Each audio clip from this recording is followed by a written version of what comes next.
Okay. And so we're going to talk today about cultivating this practice of calm. And one of the things that I think about a lot and what I talk to people about a lot in my coaching and in my workshops is how we have these patterned behaviors of responding to our emotions.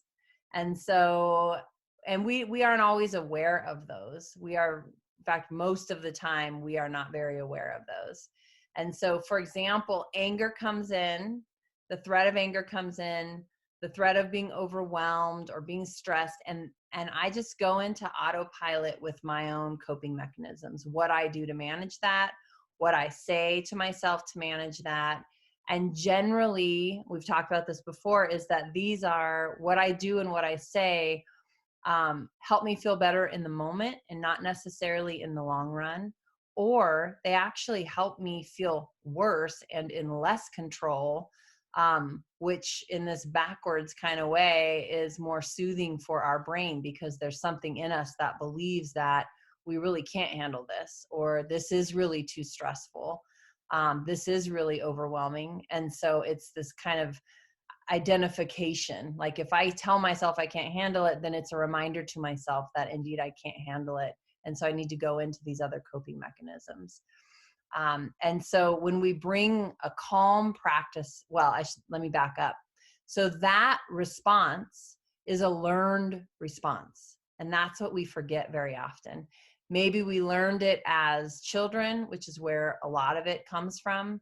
Maybe we've learned it through our early years of what it meant in our culture and our family. And we learn our patterned response to stress and to anxiety and to fear.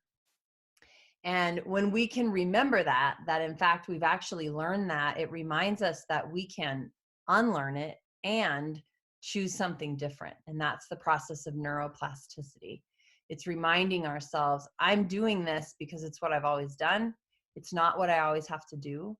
I can teach myself to do something different in this moment.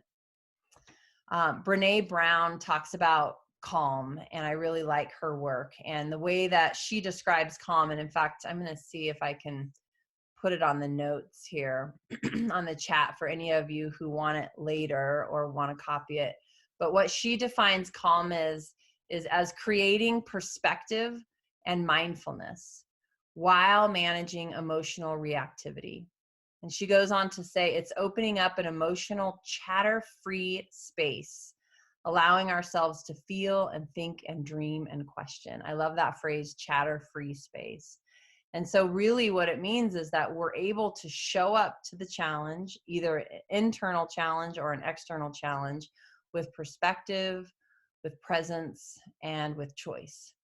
And without that chatter that's always happening back there.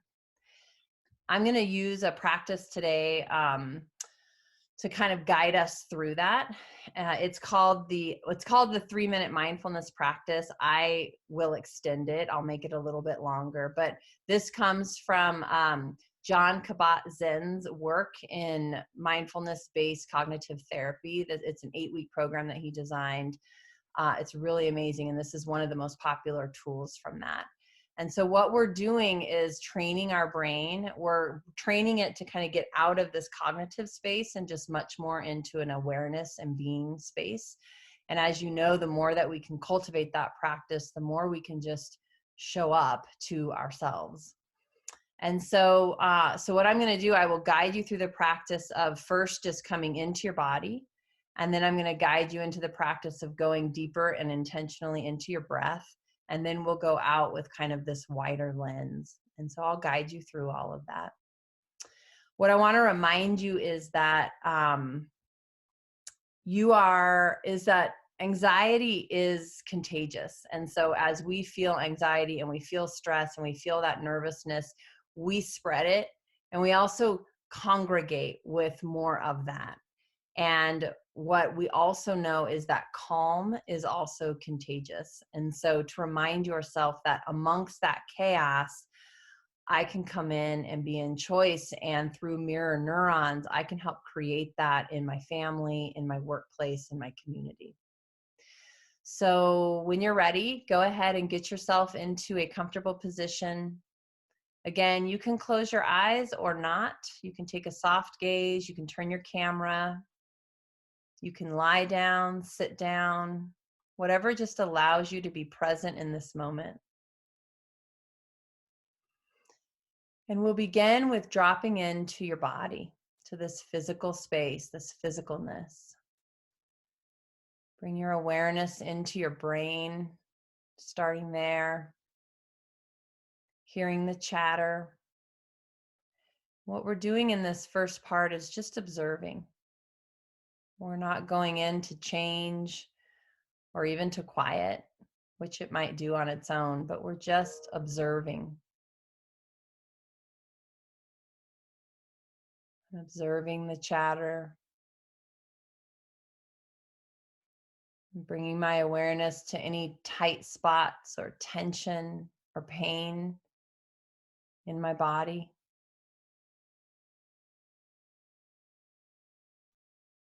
Bringing my attention to my grip, to my hands. Are they tight? Are they relaxed? Into my shoulders, into my neck.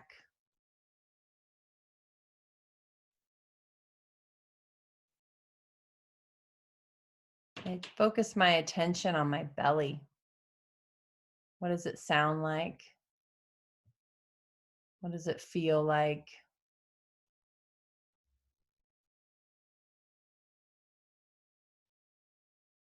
Into my pelvis and my legs and my feet.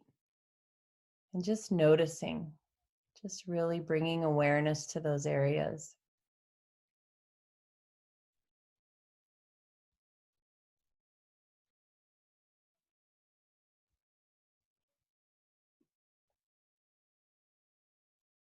And as you're focusing on your body, you might be noticing your chest going in and out and your heart beating.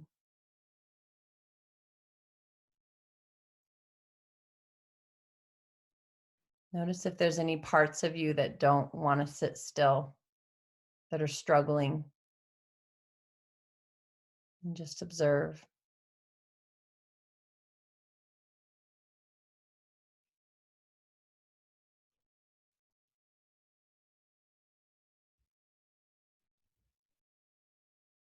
And now we'll bring our attention into our breathing.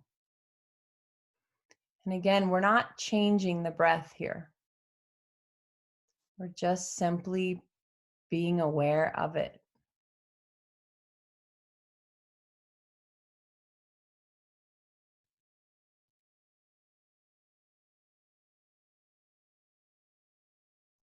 Follow the breath on the inhale.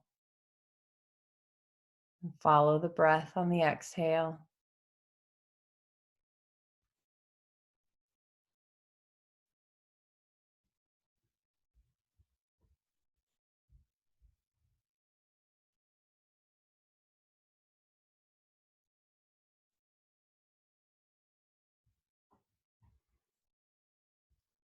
Continue to bring your awareness back as your mind wanders. Just saying breath and bring it back.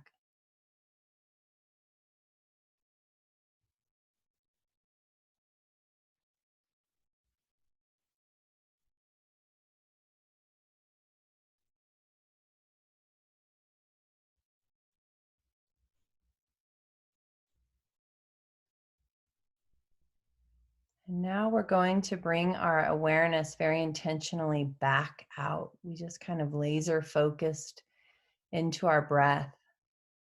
Now we're going to bring it back out first to our body, this breathing body. So that awareness you brought before in step one into your body, now bring your breath into that. Feeling that breath move throughout your body.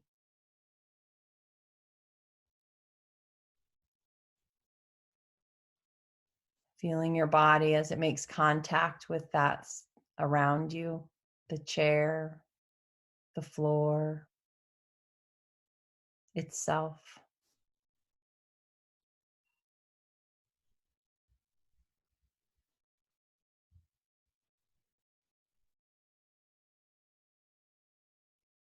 expanding that awareness into the physical surroundings around you, the room, the outdoors,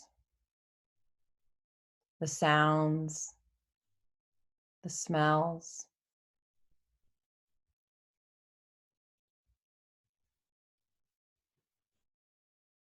Going beyond that into your community,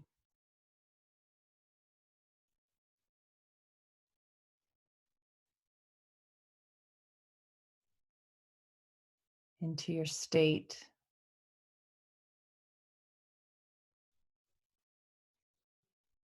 and as far out as you possibly can.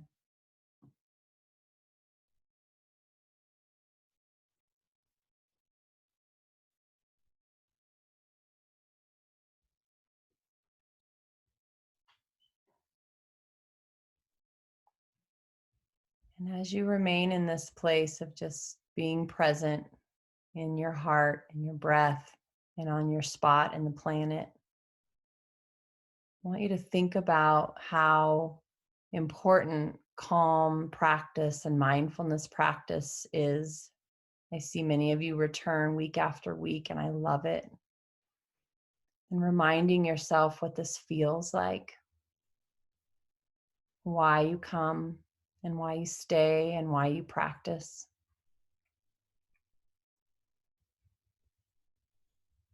And reminding yourself that this is a practice. Being calm is not something that we are either good at or bad at. We're either born to do or not born to do. It is something we practice and we cultivate, just like rage, just like knitting. Any of those things are a practice. And so as you still sit in this calm spot that you've cultivated, that you've created, remind yourself of the practice and the path.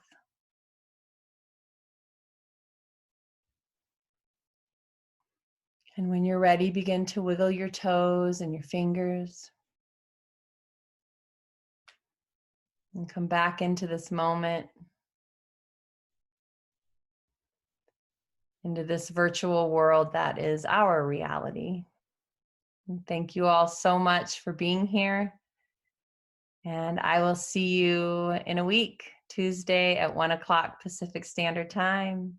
Thank you so much. Bye.